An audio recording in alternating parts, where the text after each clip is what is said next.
Hello student, मैं हूं आपका अपना टीचर सुधीर कुमार। तो तैयार हैं आप? आज का क्लास होने वाला है धुआंधार, क्योंकि आज जो हम लोग फिर पिछले दिन जो है अवतल दर्पण में सिद्ध किए थे, आज हम लोग ये जो है उत्तल दर्पण में सिद्ध करेंगे F बराबर R/2। वही चीज़ है जो आप पीछे पढ़े हैं, बस थोड़ा सा अलग होगा। यहाँ पर जो है जो आपको दिख रहा है इसमें वही चीज़ भाषा में लिख दिए। माना कि MN एक अवतल दर्पण है जिसका P ध्रुव है, F मुख्य फोकस है और C वक्रता केंद्र है, जिसमें PC एक जो है प्रधान अक्ष है और उसके आपतित किरण जो है उसके समांतर एक आपतित किरण AB है जो दर्पण से परावर्तन हो करके मुख्य फोकस से गुजरती हुई प्रतीत होती है, मुख्य फोकस से आती हुई प्रतीत होती है। और इसी में एक रेखा है CB, जो CB देख रहे हैं ना, ये अभिलंब का काम करता है। तो ये हो गया आपतित किरण, ये हो गया परावर्तित किरण और ये हो गया आपका अभिलंब। तो हम लोग पढ़े हैं कि अभिलंब, आपतित किरण और अभिलंब के बीच बने कोण को क्या बोलते हैं? आपतन कोण। और ये हो गया आपका परावर्तन कोण। तो अभिलंब और परावर्तित किरण के बीच बने कोण को बोलते हैं परावर्तन कोण। तो इसको I से, इसको R से सूचित किया जाता है। तो प्रमाण में अगर बात किया जाए तो परावर्तन के नियम से आपतन कोण हमेशा परावर्तन कोण के बराबर होगा। तो आपतन कोण का यहाँ पर नाम क्या हो जाएगा? कोण ABN। कोण ABN बराबर होगा NBD के। कोण DBN लिख सकते हैं, DBN के, ये लिख दिया। ये आपका हो गया समीकरण फर्स्ट। अब ध्यान दीजिएगा, ये समीकरण फर्स्ट हो गया। अब जो है हम यहाँ पर शीर्षाभिमुख कोण से ये बराबर कर सकते हैं, ये वाला देखिएगा, ऐसे करके जो गया है ऐसे करके, तो ये है आपका R और ये है, ये जो कोण है ये भी R हो जाएगा। क्यों हो जाएगा? शीर्षाभिमुख कोण से R है तो R के सामना सामनी ये वाला कोण भी क्या हो जाएगा? ये भी हो जाएगा आपका R। तो यहाँ पर आपको लिखना पड़ेगा कि कोण DBN बराबर होगा, DBN बराबर होगा FBC के, कोण FBC के। इसको समीकरण सेकेंड मान लीजिए। लेकिन है कैसे ये? तो ये है आपका शीर्षाभिमुख कोण।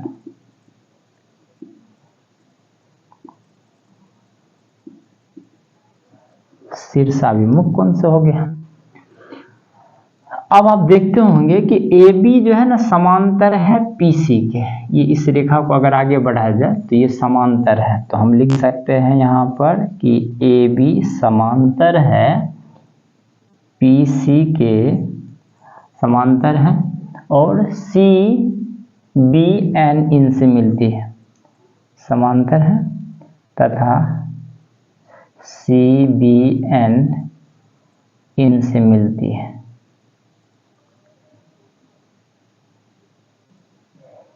इनसे क्या होती है? मिलती है।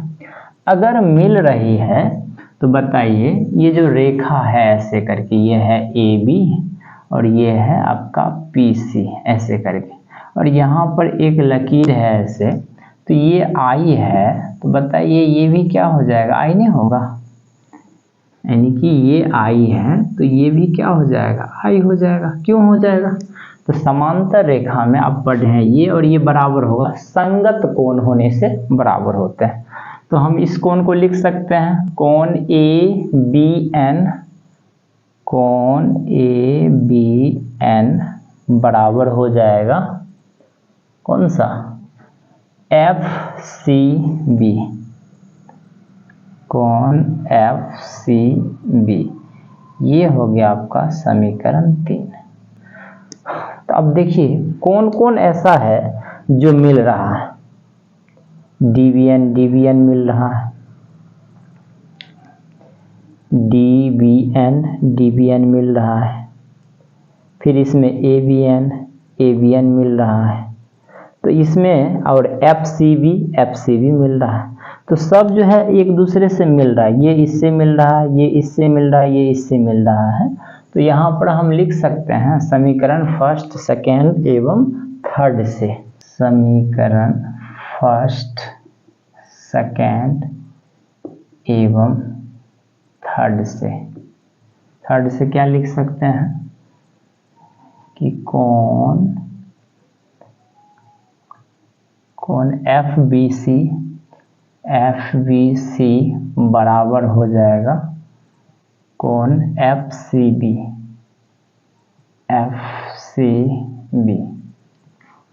ये दोनों बराबर होगा। ठीक है, एक त्रिभुज है और उसमें ये दोनों कोण क्या होगा, समीकरण फर्स्ट, सेकंड, थर्ड को जब बराबर कीजिएगा तो ये वाला कोण बराबर हो गया। और जब ये बराबर हो गया तो ये जो त्रिभुज आपको दिख रहा है, कौन सा त्रिभुज एफ बी सी एक समद्विबाहु त्रिभुज हुआ। समद्विबाहु त्रिभुज हुआ। अब बताइए, जब समद्विबाहु त्रिभुज हुआ तो ये वाला भुजा और इसके सामने ये वाला भुजा क्या होगा, बराबर होगा। तो हम लिख सकते हैं बी एफ बराबर हो जाएगा सी एफ। लेकिन एक चीज हम भूल गए हैं लिखना, यहाँ पर आपको लिखना पड़ेगा संगत कोण होने से। संगत कोण होने से ये लिखना पड़ेगा। अब ये समझ गए, समद्विबाहु त्रिभुज है तो समद्विबाहु त्रिभुज का दो गो भुजा बराबर होगा। सम्मुख कोण के सामने वाली भुजा बराबर होती है, तो इसको आप समीकरण 4 मान लीजिए। अब फिर वही प्रक्रिया, आपतित किरण अगर बहुत बहुत निकट होगी तो ये वाला जो रेखा है बहुत बहुत निकट होगी, तो बहुत बहुत निकट से क्या होगा, यहाँ से परावर्तन होगा।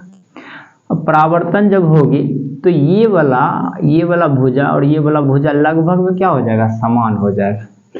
तो अब यदि आपतित किरण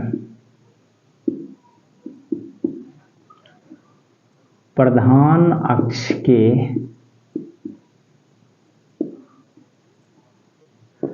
बहुत बहुत निकट हो तो लिख सकते हैं ये वाला भुजा बराबर हो जाएगा, बी एफ बराबर हो जाएगा पी एफ। इसको समीकरण 5 मान लीजिए। अब बताइए बी एफ कैंसिल हो जाएगा तो सी एफ। तो समीकरण 4 एवं 5 से क्या हो जाएगा, सी एफ बराबर हो जाएगा पी एफ। तो ध्यान दीजिए, सी एफ बराबर हो जाएगा पी एफ, मतलब ये दोनों क्या है, बराबर है। तो बराबर है तो हम क्या लिख सकते हैं, एफ जो है पीसी का मध्य बिंदु है, इसीलिए पी एफ बराबर लिखेंगे पीसी बट्टा आर। और यहाँ पर ये बताइए तो ये जो फोकस बिंदु जो होती है ये हो गया, और यहाँ से ये हो गया वक्रता त्रिज्या आर। तो मान बिठाइए दोनों, पी एफ का मान क्या हो जाएगा एफ और पीसी का मान हो जाएगा, पीसी का मान होगा आर, अब बट्टा में हो जाएगा 2। तो ये आपका हो गया।